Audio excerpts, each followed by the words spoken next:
बहुत समय पहले की बात है, जब राक्षसों के राजा रावण ने भगवान शिव को प्रसन्न करने का संकल्प लिया।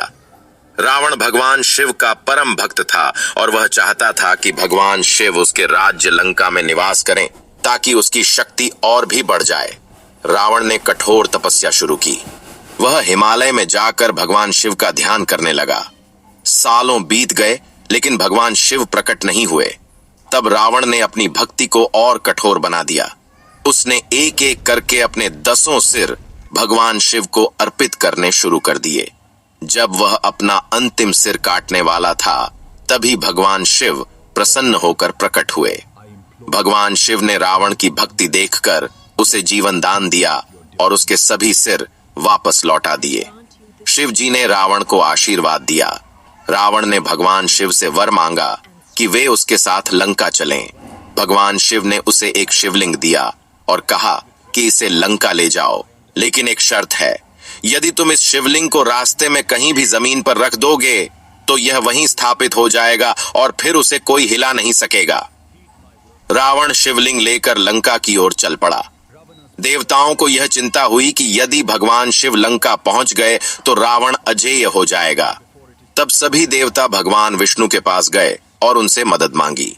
भगवान विष्णु ने एक योजना बनाई। जब रावण देवघर के पास पहुंचा तो उसे थोड़ा आराम कमाने की आवश्यकता महसूस हुई। उसी समय भगवान विष्णु ने एक ब्राह्मण बालक का रूप धारण किया। रावण ने उस बालक से कहा कि वह थोड़ी देर के लिए शिवलिंग पकड़ ले। बालक ने कहा कि वह इसे ज्यादा देर तक नहीं पकड़ सकता। रावण ने उसे जल्दी लौटने का आश्वासन दिया और शिवलिंग उसे सौंप दिया। कुछ समय बाद बालक ने रावण को पुकारा, लेकिन रावण समय पर नहीं आ सका। तब बालक ने शिवलिंग को वहीं जमीन पर रख दिया।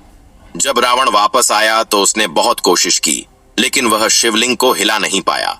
क्रोधित होकर उसने शिवलिंग को दबाने की कोशिश की, जिससे उस पर उसका निशान पड़ गया। तभी भगवान शिव वहां प्रकट हुए और कहा कि अब वे यहीं रहेंगे।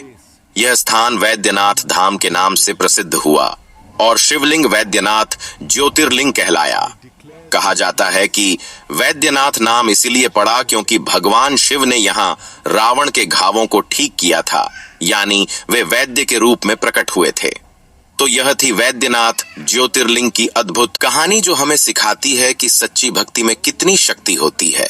अगर आपको यह वीडियो पसंद आया हो तो लाइक करें, चैनल को सब्सक्राइब करें और कमेंट में जरूर बताएं। हर हर महादेव।